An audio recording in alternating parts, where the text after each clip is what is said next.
So right now, Donald Trump has said that the United States is going to start escorting ships through the Strait of Hormuz, effectively forcibly reopening it, deploying destroyers, aircraft, potentially thousands of personnel. People will claim from the MAGA camp that Trump is taking the initiative and that coercive diplomacy, as it's known, is the way forward. But what actually looks like stabilization is arguably is what created the Iran war in the first place. Look beyond the headlines, and there are a lot of uncomfortable elements beginning to emerge here. Not just how Donald Trump is unilaterally, single-handedly trying to respond to the situation, the impasse between the two, but what it is doing more and more for America's global standing and ability to be seen in its relationship not just with Iran, but the great power competition between Russia, China, some others perhaps. In this case, the US may not just be reacting to the crisis or the frustration of an impasse. It's what led to the war in many ways in the first place when Trump decided to launch the operations on February 28th after he got fed up with the lack of progress in talks. And because we're not seeing any progress in talks, he's going to resort to force. So in this video, I want to break down why reopening the Strait of Hormuz is not going to solve the problem, how Iran is going to respond and will already undermine the United States even more than it has done, and in specifically 4 critical ways. Do stick around until the end, because the real consequence of this may not just be in the Middle East, but of course globally for the broader grand strategic game. Let's jump in. This is the Global Gambit. How's it going, everyone? Welcome back to the Global Gambit. Quick take from me based on the latest headlines this morning. I thought I'd jump in with a perspective of what it means for the greater play, the systemic challenges. And right now, the key question isn't whether the US can open the Strait of Hormuz, is whether it should have been in this position in the first place. Because what we're seeing right now, the threat of escort missions, emergency deployments, diplomatic scrambling, this isn't a strategy. It's reactionary. It's impulsive. And that matters because it defines foreign policy under the United States. For years, US grand strategy has been clear, especially since the Obama era: pivot to Asia, shift away from the Middle East, prioritize China, contain or deal with Russia. And yet here America is again deeply entrenched in the region. But before getting further into this, I want to know what you think about the idea of reopening the Strait of Hormuz. This video may well be out of date by this time tomorrow because nothing actually happens. Trump tacos again, given the sort of rate of military movement, as well as not just words that I've seen. I thought it was worth to look at it. But let me know in the comments. Now, this is what Trump calls Project Freedom. The US will guide stranded ships out of this Strait of Hormuz. And we're talking about guided missile destroyers here, over 100 aircraft, unmanned systems, around potentially 15,000 people, with over 1,000 vessels and therefore another 20 or so thousand sailors all being orientated towards this. Oil markets, of course, are already reacting, and some people will argue that this is for Trump to benefit from announcing something. You see a high dip and then some insider trading, and then it changes. Diplomatically, there have been discussions over peace talks in the past couple of days, and on the surface, it looked like the crisis management was working. A report late last night in Al Arabia saying that the Iranians were actually softening their position on nuclear elements. But this intervention will completely undo all of that. And it is the consequence of what I think is a deeper strategic shift. And that's where the real damage has already been done. And if Trump moves ahead with such a move like this, will only deepen it further. And what I mean by that is simply that there's a good old quote from Napoleon Bonaparte: never interrupt your enemy when he's making a mistake. That's precisely what defines how China has approached this war. Russia to perhaps a certain extent, but they have obviously been broadly entwined with the war in Ukraine, and the two wars are affecting one another. But certainly, basically, they have not been taking as many costs as the US. Instead, they've been providing just enough support, not enough for Iran to win, but just enough to survive. And every day the US has stayed engaged, it reinforces a dangerous perception that Washington is no longer this, supposedly global leader in military operations, and that its strategic vision is clouded. Because, therefore, countries like Saudi Arabia, the UAE, Qatar, they increasingly are hedging. They are diversifying partnerships. They are deepening ties with China, even the Europeans, are growing in their deepening of diversification. Many countries are exploring alternatives. And so when the US now steps into quote unquote restore order, which of course it's more nuanced than that, it's not about from a position of strength. It's about trying to recover credibility that has already been weakened. And I think it's going to be very hard to reacquire, very simply.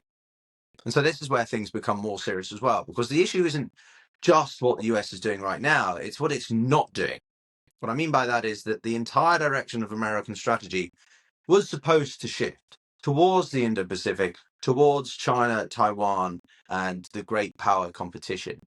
Trump's own strategy, both laid out in the NSS and the NDS late last year, demonstrated that the Middle East was not as important, that it was about focusing on other areas, unentangling and leaving the Europeans or others to deal with the Middle East.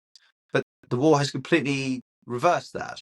And it's created this opportunity for China to gain time, Russia to gain some breathing space, and both gaining something even more valuable. The divided West, as I made in my video just yesterday on the German-American situation, it is at an unprecedented fracture, if not complete disintegration. There has been a complete implosion of communications and not even a decency by the Trump administration to alert European allies that this war was coming. Not because the Europeans would have made a massive help necessarily, but because they would have been a support mechanism, especially symbolically, and what we're seeing now. So this broad breakdown in alignment really is seismic for how well the Trump administration can project power, how much they can assert that they are in control in the rhetoric, in the narrative war. Of course, as much as there is kinetic or cyber warfare, there is kinetic, the narrative warfare, information warfare, which is as important sometimes because of what it leads to in the physical and material sense. Now, if you're enjoying this video, then do consider subscribing and giving it a like. It's free, but it helps a ton. But let's look at how it actually benefits from this then, because this is where the real economic consequences of trying to force the Strait of Hormuz open become clear. As we know, around 20% of global oil flows through this choke point. So when Iran restricted it, the impact was immediate. Energy prices surging, ships slowing, markets all reacting. But of course, the key question being who benefits the most? Most people of a reasonable mind will understand that Russia does. The higher oil prices have boosted its revenues in some estimations by 150 million a day. And that strengthens its war economy. They ease pressure from sanctions, albeit I don't think too far because of the structural challenges in Russia. China is even more. It's much more resilient. It has diversified energy resources. It's built up reserves and invested in alternatives. And crucially, it is shifting towards domestic consumption.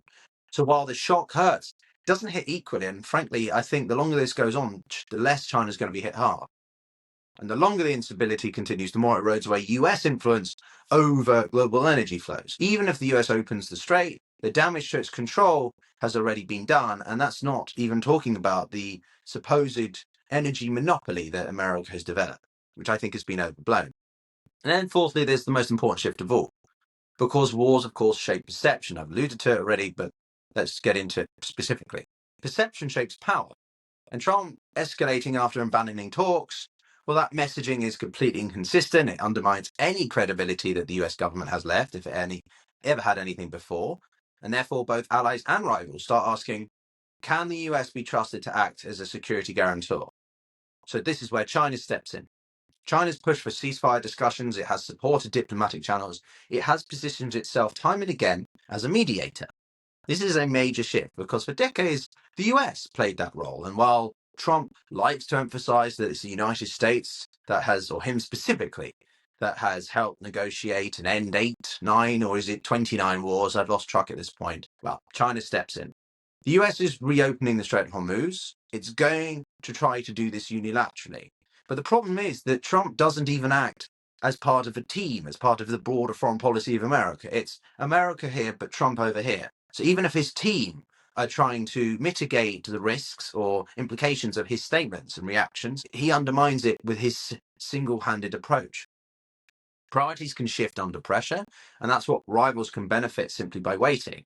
And once that perception takes hold, that simply doing less is more can also completely change how much we should try to influence the lesser behavior of other states. Not necessarily that foreign intervention is good, but sometimes putting pressure in certain ways with strong statements or similar can have an important effect on state behavior. So the US remains in control, arguably, let's say, but it's no longer determining the overall system. China has a growing, albeit tacitly, powerful capacity to influence the direction of things. The Middle East is hedging and it's betting. The Europeans are hedging and betting. And so suddenly we see a system shift away from the US-led order to something much more fragmented. I think that's the reflection of where we are right now. It's much more competitive. It's much more uncertain. China is growing in its capacity to lead, but there's still a debate over, does it want to? Does it want to be a new global hegemon? Or does it simply want to be a status quo power, a country that offers a greater alternative? But with that, you lose a sense of overall arcing stability, especially in maritime flows. I don't think enough people appreciate just how much the United States acts as a security guarantor. Now, you may well agree that less presence of American bases around the world is a good thing, and perhaps it is. But remind you that a lot of the countries that host American bases do so because they actively want it. They've actually welcomed the United States there and to remain as part of their broader security protection. And then, of course, there's the nuclear element as well.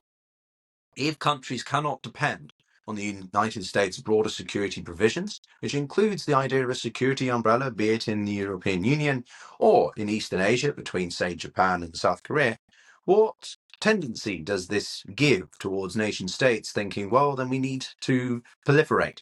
And suddenly the idea of a nuclear Iran is no longer something that can be argued as unequivocally bad or wrong, because if America's not willing to provide nuclear capabilities or protection to the Saudis, to whoever it is in East Asia, then they will think about getting nuclear weapons. And therefore, that will incentivize Iran to get a nuclear weapon.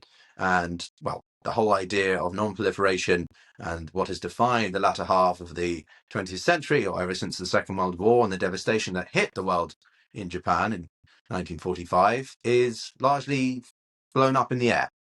So I wonder just how big a deal Trump's intention of Project Freedom could actually lead to Project Chaos. And ultimately, what was Operation Epic Fury, I think we can largely agree, was overall Operation Epic Failure. That's it from me, everyone. Quick take here. As I say, we don't know fully how much this is going to change situation on the ground, but Trump seemed quite intent with his wording, and the Iranians have felt triggered enough that they're making moves physically based on reports that I've read. And so I felt it was important to provide this quick take on developments, but put it in the framing of how it continues to influence the direction of systemic trends, of the mega trends of the great power competition, which is the focus, the grand strategy of this channel. But if you enjoyed it, then do give the video a like, drop your comments below. What do you think? And of course, subscribe so that you know when we've got Larry Johnson back on, when we have David Petraeus, when we have Wesley Clark, when we have Mick Ryan, when we have Ben Hodges, lots of military experts to bring us a diverse, but I think in-depth set of takes.